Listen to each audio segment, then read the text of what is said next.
The other day, I passed through the gates of Rome.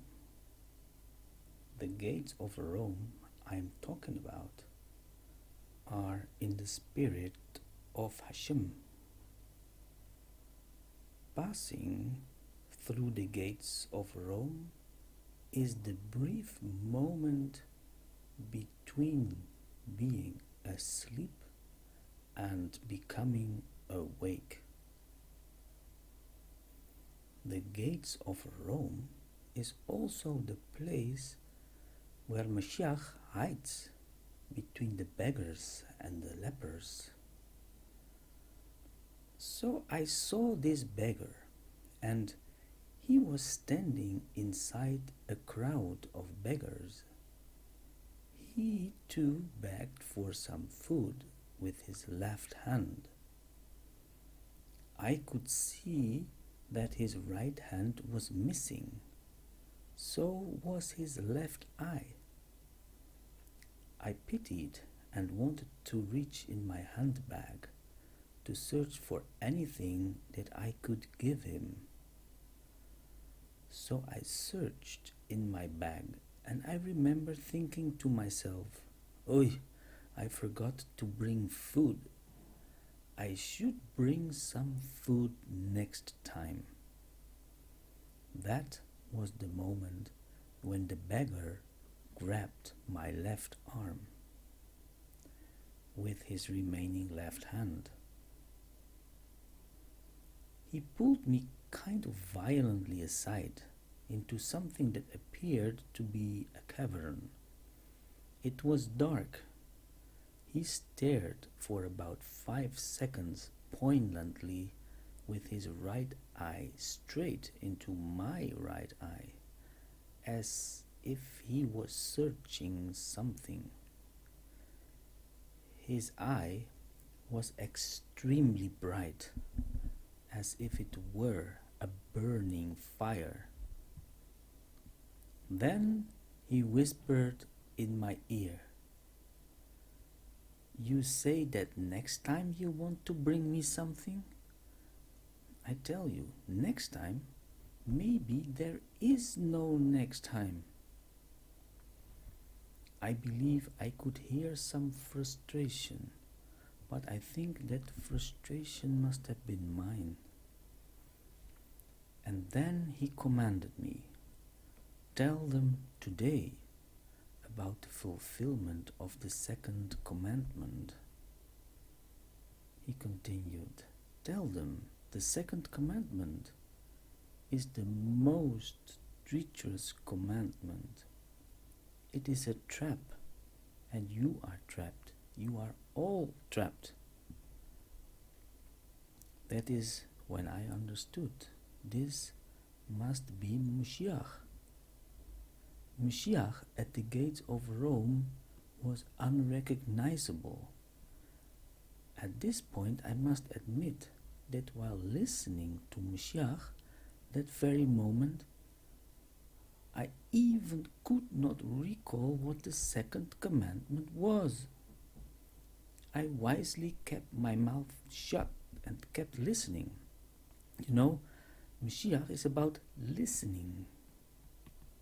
Then he said, "The second commandment is treacherous, because it looks like it is the easiest command to obey, but it is the most difficult." Then he said, "I can hear you all saying to yourselves, 'I will never bow down before a graven image,' never." And at that moment, I thought to myself, yeah, the second commandment, graven images, of course. Mashiach continued, "And this commandment seems so easy." Then he kept some silence, and after a while he continued, "I entrusted my commandments to Moses, to inherit them to the descendants of Abraham, Isaac, and Jacob. I did this so that you may keep fast my statutes and live But now, indeed, you understand that you should not bow before a statue or a painting. And that's good. And I also trusted Tanakh to you. Tanakh is the fitting key to the house of David. And it is the perfect key. But when you explain Tanakh, then that interpretation that you form of Tanakh inside your minds, that is also an image of the likeness of the heavens. And I tell you now, that is not a problem. Believe me, this is even one purpose of Tanakh, to make myself known to the nations. And of course, your image of me falls short. But now close your eyes and look at the beggar of this midrash at the gates of Rome. What do you see? Yes, that is how far you have come to describe me.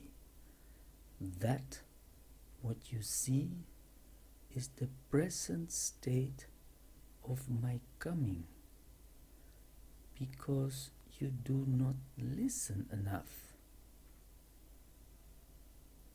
Know you not iteration? Iteration is that you are to follow Shaddai.